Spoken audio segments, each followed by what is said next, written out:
దేవుని దయ వల్ల మరి 2025 సంవత్సరం ఈ ఫిబ్రవరి మాసములో సహవాసం నాయకుల ద్వారా జరిగించినటువంటి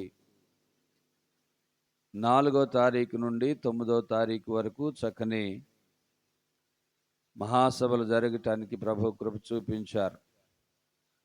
ప్రియులారా, మరి అనేకమైనటువంటి వాక్య సందేశాలు ఆ స్థలంలో వినిపించబడినవి.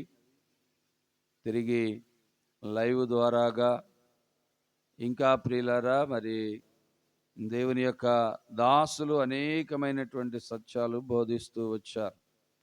మరి ఎంతవరకు దేవుని మాటలు మన హృదయాల్లో తీసుకున్నామనేటువంటిది మరొకసారి ఆలోచన చేసి ప్రభు సన్నిధిలో ప్రియులారా మరింత మేలులు మనము ఆత్మీయమైనటువంటి మేలులు పొందుకోవలసిన వారమై ఉన్నాం.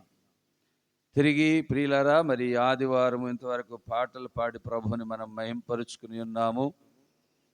ఆరాధనంతట్లో దేవుడు మనకు తోడుగా ఉన్నారు. కొద్ది నిమిషాలు దేవుని వాక్యాన్ని మనము చదివి కొన్ని మాటలు ధ్యానించుకుందాం.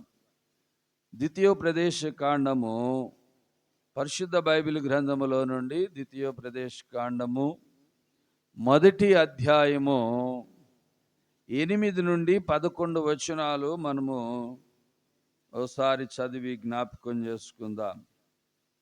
ద్వితీయోపదేశ కాండము మొదటి అధ్యాయము 8 నుండి 11 వచనాలు మనం చదువుకుందాం. ఇదిగో, ఆ దేశమును మీకు అప్పగించితిని.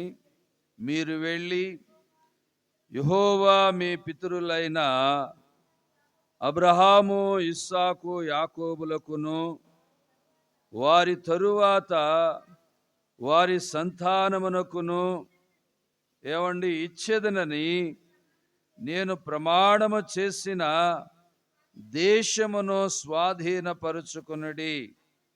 అప్పుడు నేను ఒంటరిగా మిమ్మలను భరింపలేను. మీ దేవుడైన యెహోవా మిమ్మను విస్తరింపజేసెను గనుక నేడు మీరు ఆకాశ నక్షత్రముల వలె విస్తరించి ఉన్నారు.